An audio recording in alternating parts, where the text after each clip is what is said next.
안녕하십니까. 원주권 뉴스입니다. 원주와 영월에 이틀째 폭염주의보가 내려진 가운데 오늘도 30도를 웃도는 찜통 더위를 보였습니다. 오늘 낮 최고 기온은 원주 32도, 횡성 31도, 영월이 30.7도, 평창이 30도로 어제보다 1도가량 높았습니다.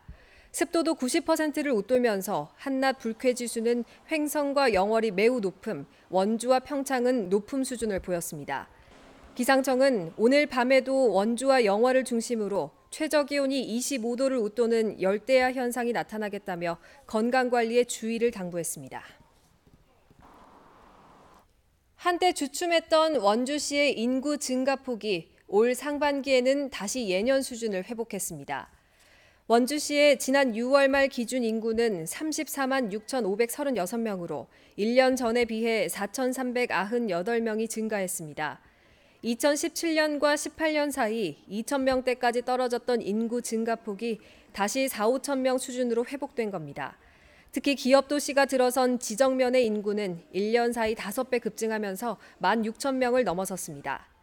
원주시는 자연 증가분도 있지만 최근 집값이나 전월세 가격이 하락하면서 이른바 진입장벽이 낮아진 효과가 일부 반영된 것으로 분석했습니다. 강원 지역 비정규직 비율이 전국적으로 가장 높아 고용 안정성이 열악한 것으로 나타났습니다.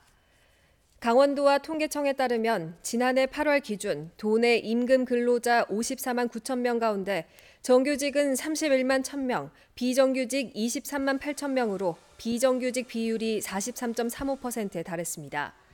이는 전국 평균인 33%보다 10.35%포인트나 높은 수치입니다.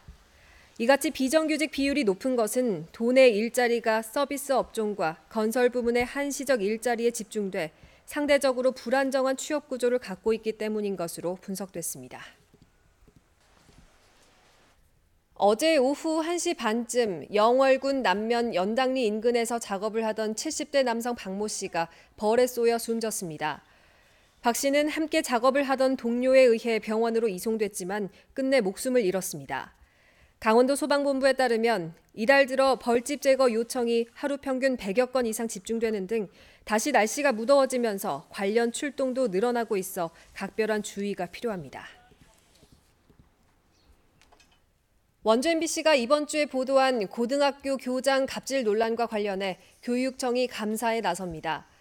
강원도 교육청은 민원이 제기된 영월 A고교 관계자를 대상으로 사실관계를 파악하고 관련 법령에 저촉되는 부분이 있을 경우 조치에 들어간다는 방침입니다. 영월 A고교 교사 8명은 지난해에 부임한 교장이 교사들의 적법한 교육 활동을 방해하고 있다며 국민신문고 등의 문제를 제기했습니다.